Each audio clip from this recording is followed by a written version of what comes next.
Welcome gamers, Hazardor here, and this is the first episode in a new series called Double Trouble. In this series, I'll be covering two players in my team that play particularly well together, and I will give them a rating out of 10 of how well they play together and as a partnership. Before I get into this, smash that like button if you want to see more of this series, as I'm not sure if it will be successful or not. In this episode, I'll be going through Traore and Sayo. These two guys have been put in this French League squad in a 100 chemistry team and they play very well together. Let's start off with Traore. He has many good attributes, and I think the biggest one is his height. He's just such a big guy and you just can't shoulder barge him off the ball. Another reason he can't shoulder barge him off the ball is because he's strong. This guy is just a monster. If he gets past you and he's one-on-one with the keeper, no matter how many times you try and pull him back, you just will not be able to. He's just a big black tank. These attributes make him very good at headering the ball, and from set pieces or crosses, he'll get his head on the end of that and put it in the back of the net. His work rates are also very favourable, as he's got high-low work rates, which makes him very high up the pitch, and he never comes back to defend, which is what you want from a striker. However, a bad attribute about him is his pace. He just cannot keep up with Sayo when I go on a counter-attack, and it's always him against 3 or 4 defenders because Traore cannot keep up with Sayo, which leaves this partnership bad in that aspect. Moving on to Sayo. This guy is a very pacey striker with high and low work rates, just like his partner.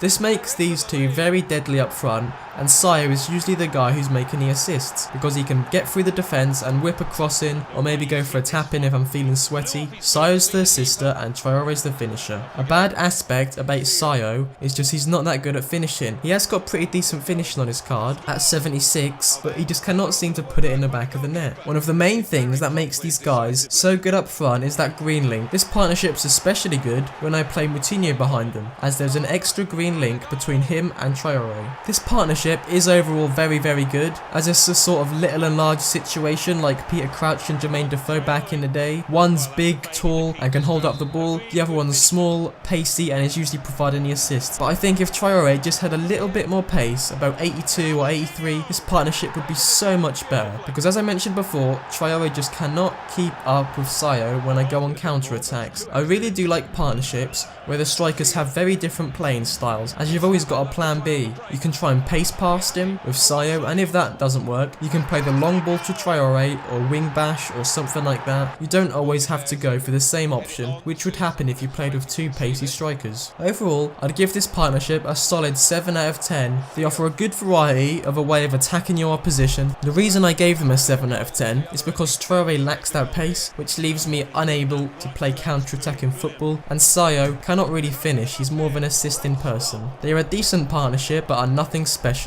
On average, Traore got a goal and Sayo got an assist every game. If you don't have much coins, I'd recommend going out and buying these guys, as they're about 1,000 coins each. If you have a bit more, I'd recommend going out and going for another partnership up front, because there are many better options out there. Options that I will be covering in future episodes if you want me to. But anyway guys, thank you for watching.